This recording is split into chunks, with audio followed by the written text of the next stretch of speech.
Samedi 3 juin, les lauréats de concours de dictée et de slam ont reçu leur prix en présence des autorités administratives, des parents et de leurs enseignants. C'est la Direction régionale de la culture et de la francophonie du Haut-Sassandra qui est à l'initiative de cette activité. C'était un concours de dictée progressive qui concernait tous les élèves. Voilà, mais depuis 2013, à mon arrivée, j'ai diversifié le concours des journées de la francophonie.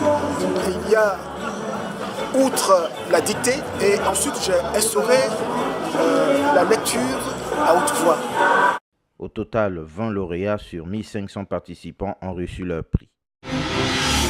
2 jours successifs pour sensibiliser les autorités administratives locales et la société civile de Daloa sur les conséquences de la corruption. C'est la salle de conférence de la préfecture du Haut-Sassandra qui a servi de cadre à cette activité initiée par la Haute Autorité pour la bonne gouvernance. C'est une campagne de sensibilisation pour inviter les différents acteurs impliqués dans la lutte contre la corruption à s'approprier le dispositif législatif de lutte, de prévention de lutte contre la corruption.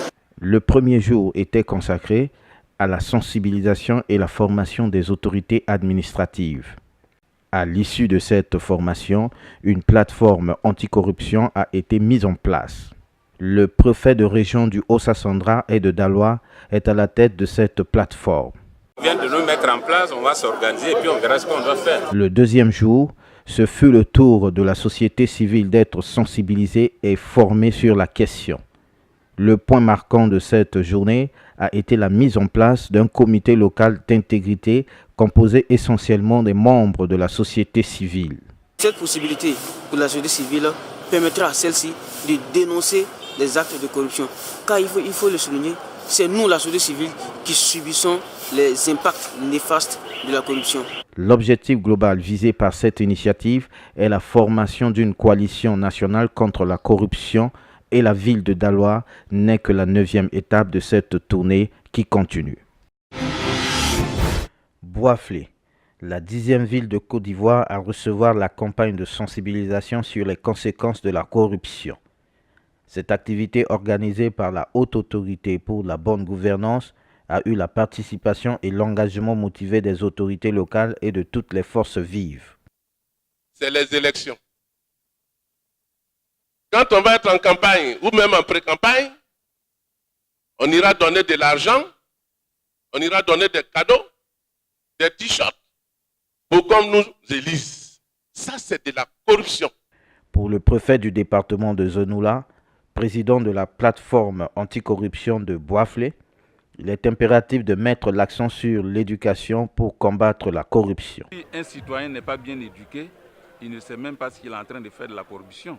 Et cette formation-là, ça passe par la formation des formateurs, la formation des autorités, la formation des leaders d'opinion, la formation de la société civile, la formation au niveau scolaire, la formation des professeurs à cette pratique. Parce que c'est eux qui dispensent l'enseignement.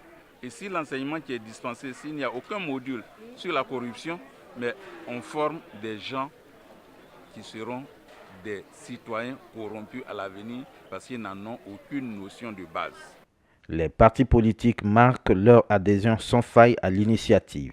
Nous allons désormais dénoncer tous ceux qui vont chercher à corrompre les gendarmes, ainsi de suite, les sous-préfectures, tout ça. Quant à la société civile, regroupée au sein du comité d'intégrité pour la lutte contre la corruption, elle annonce une veille pour le respect des textes anticorruption en vigueur en Côte d'Ivoire. Dans ce comité, nous entendons faire une sorte de veille pour dénoncer, d'abord sensibiliser la population sur les questions liées à la corruption et ensuite dénoncer tous les faits de corruption pour éradiquer ce phénomène-là de notre localité de Boiflé. Notons que la ville de Boiflé n'est pas la dernière à recevoir cette activité.